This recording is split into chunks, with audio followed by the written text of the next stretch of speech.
L'aventure à vélo, étape 9, c'est parti, direction Limbre. La journée commence à l'hôtel Mercure Centre-Gare de Saint-Omer, labellisé Accueil Vélo.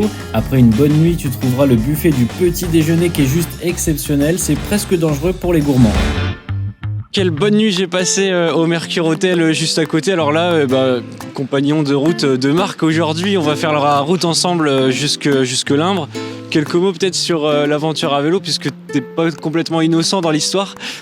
Ça a démarré d'une histoire totalement personnelle. Je me suis marié l'année dernière et avec ma compagne, on s'est dit qu'on allait faire un voyage de noces un peu exceptionnel, pas loin de chez nous. On s'est dit tiens, est-ce qu'il est possible justement d'aller rêver au bout de sa rue ? Et puis est venue l'idée, moi qui me trottait dans la tête de faire du vélo.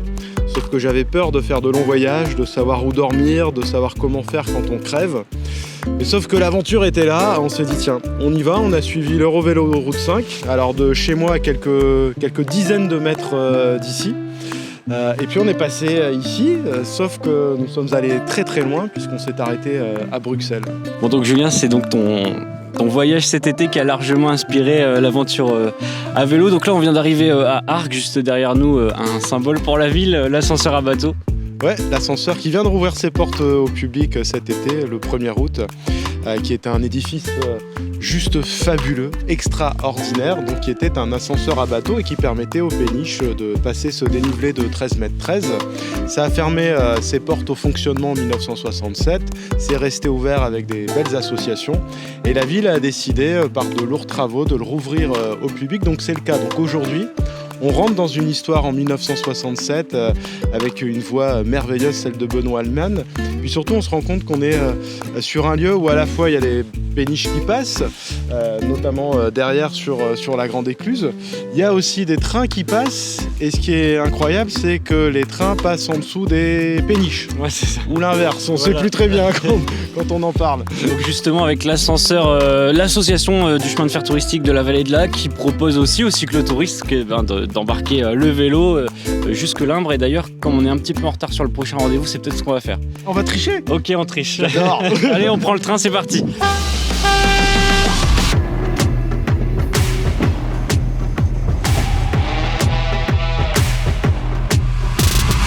C'est donc en gare de Limbre que nous arrivons, aujourd'hui transformé en office de tourisme. Le pays de Limbre, c'est une terre de sport grandeur nature. Tu trouveras ici une base VTT avec 13 circuits labellisés, mais c'est aussi la première station de trail au nord de Paris avec 9 parcours de 10 à 44 km classés en 4 niveaux de difficulté. D'ailleurs, ici à l'office de tourisme, tu as accès à des sanitaires, vestiaires, douches et même une station pour laver, réparer ton vélo et remplir ta gourde. Petit aparté, tu peux même prendre le risque d'y faire un escape game. Nous avons ensuite repris la route accompagné de Pascaline qui bosse ici pour la communauté de communes. On a ensuite roulé sur une partie de la liaison douce Vaudringan-Limbre pour ensuite rejoindre le village de Seningan.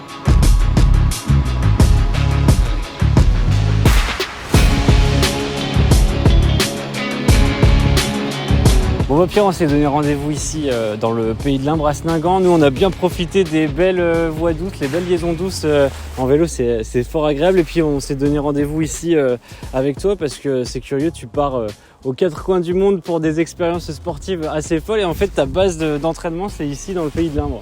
Ouais, effectivement, Quentin, tu le justifies bien. La base d'entraînement, c'est ici. Alors pourquoi la base de station de trail de Limbre ? Parce que d'une part, tu as plusieurs parcours qui sont super bien fléchés. On a vraiment une mise en place qui a été faite pour tous les runners, tous les trailers.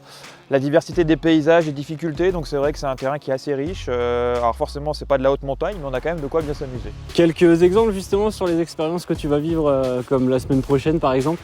Ouais, c'est la semaine prochaine, je m'envole en Jordanie pour un half marathon des sables, le second après l'année dernière le Pérou, donc une expérience en autosuffisance alimentaire pendant 4 jours dans le désert. Alors justement, que ce soit pour les grosses expériences sportives comme celle-là ou bien le petit voyage à vélo, est-ce que tu as des petits conseils ? Comment est-ce qu'on prépare son aventure ?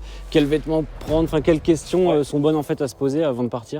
Je dirais que dans un premier temps, en fonction du type d'épreuve ou du type de sortie qu'on prévoit, déjà d'adapter son environnement, c'est c'est-à-dire choisir comme tu le disais, les bonnes tenues, les bons vêtements. Si comme toi on part dans des aventures sur plusieurs jours, s'équiper pour toutes les conditions, la pluie, le soleil. Et après c'est vrai qu'en fonction de chacun, il faut adapter ses chaussures, ses vêtements. Moi comme toi, on n'a pas forcément les mêmes habitudes sportives, donc il faut pouvoir aussi adapter tout ça.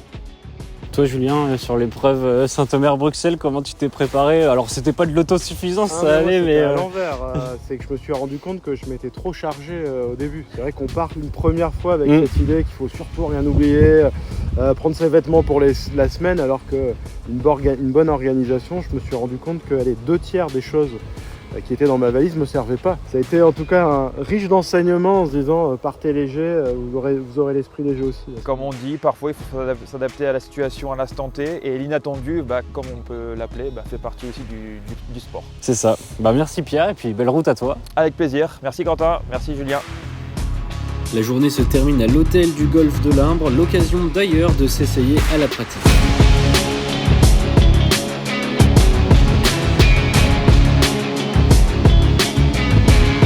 C'est ici que je vous donne rendez-vous pour la suite de l'aventure à vélo. Retrouvez toutes les infos sur aventurevélo.com.